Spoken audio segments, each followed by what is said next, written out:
Good evening. I'm doing this specific video a little late today. We got to a slow start with the challenge, and this is coming to you in the evening, but I think this specific one is appropriate for the evening. I'm going to be talking about the 5-minute self-care trick of breathing. Something we all have to do, and we do it without thinking about it, and that's where I want to give you the information on how to make that self-care tactic. We can consciously breathe. We can put more thought into our breath, into the way we take the air in, how we hold it, and the way we express it. And with our breathing, there's a lot of different techniques that we can apply that we can use to calm, to energize, to assist ourselves to find space, to find time for ourselves. So one of the things I like to do when I breathe is to just make note of my posture. How am I sitting? How am I comfortable? Where does my body fit? And I like to ensure for myself that my lungs have a lot of capacity, that I'm sitting upright or I'm laying flat. And I have the ability to really let my chest rise and fall and my stomach move freely without anything inhibiting them. No tight clothes or something restricting that ability to really express my air. Something a lot of us do without realizing is breathe shallow breaths only through our lungs and our chest. So we tend to be restricted just within here.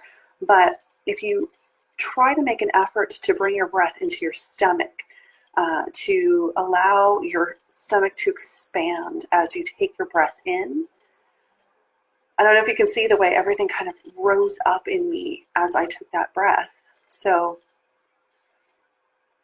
my stomach is kind of extended as I took that breath in.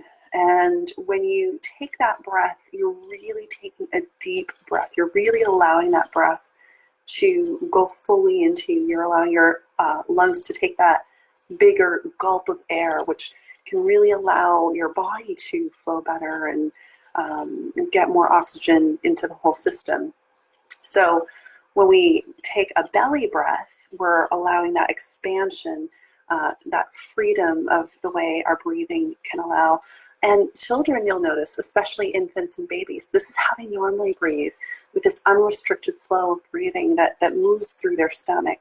So if your chest is the only thing moving, try to shift your breath. Try to allow it to fill and to flow so that you're feeling it down into your stomach. And that's what I call a belly breath. Something else to consider when you're looking at your breath is, are you breathing through your nose or your mouth? Neither of them are wrong, but you get different sensations, different feelings, different amount of air, depending on how you're breathing. So when you breathe through your nose, and of course I'm going to demonstrate, you have something clean and pure, but it's slower and it's filtered, and it's more focused and direct. When you take a breath in through your mouth, it's very quick. You're gulping in that air and you're getting in, and it's much easier to throw it right into your stomach for that belly breath. But sometimes you don't want that quick breath. Sometimes you want something slow, mitigated. It takes a little more time to get into you. So depending on what kind of breathing you're doing, or if you're needing it for calming or energizing, you might want to examine how you're taking the air in. Some specific breathing exercises will require you to do one or the other, but I recommend finding what's most comfortable for you as you're working with your breath. The next thing I want you to consider is your exhale. Often when we breathe, we're not really paying any attention to the air flowing in and out or any sounds that are accompanying with that. But something that can be very beneficial when we have a breath and our exhale is releasing energy with it. So I'm sure we're all familiar with sighing, and that's often an expression of, it can be relief, it can be exhaustion, frustration, many things come out with that sigh. But the energy that flows out with that sound. You can use that for meditational or even practical calming purposes. Some people will apply a or a kind of sound to help release that air and that flow and any energy that's built up with that. Other people will get you to make more of a vocalized sound, like a bah or something on that line. So you're releasing with a lot more force and effort.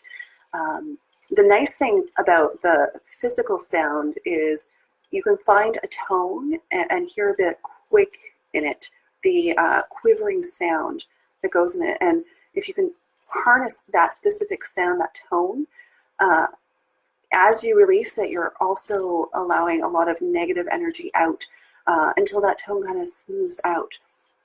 That taps into a whole other thing I call the heart song, which is a healing technique. You find that sound and you release and you just let it flow until you're either weeping or the sound is clean and clear and you're released.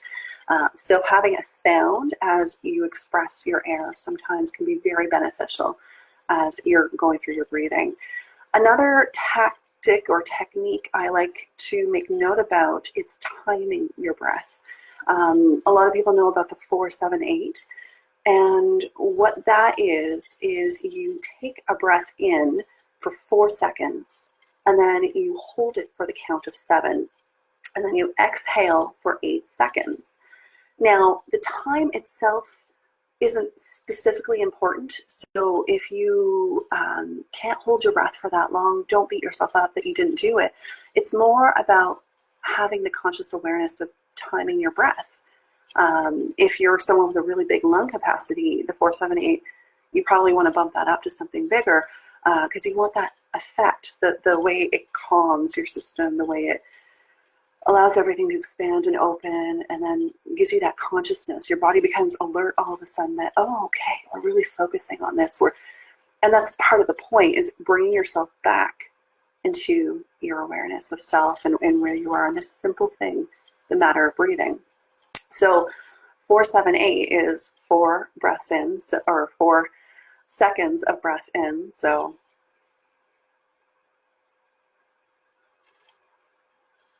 and I guess I'm pausing. I need to explain. And then we hold it for 7 seconds. So I'm going to take that 4 breath in, pause for 7, and then exhale for 8.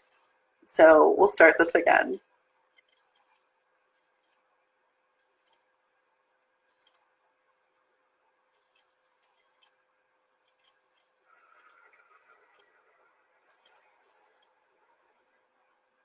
I don't know if my counting was off or accurate with my seconds, but it wasn't a very strong amount of time. So it's something that you can consciously pay attention to without too much duress or stress on your body. Again, if it's too difficult for that period of time, bring it a little shorter. Or if you can handle that easily, bump it up, add a couple seconds onto that for yourself. What I like to do is, for myself, I have a very good capacity within my lungs. I will take my breath in as deep as I can and fill myself, and then try to top it off so I have a very strong, full lung capacity. And then I hold it until I'm a little bit feeling that tingle of discomfort. And then I exhale until I'm empty, and then see if I can pull out anything else and let that go. So it's about training your breath, finding the capacity, testing the depths of that, holding, and what that does is it allows your system to just kind of reset and bring back into the focus of the breath. I think that's everything that I wanted to talk about breathing. So for you, take your time, 5 minutes. I've been talking for more than 5 minutes. Find your breath. It can be done anywhere. You could be outside, you could be at your desk. Even if it's 1 minute, that calming,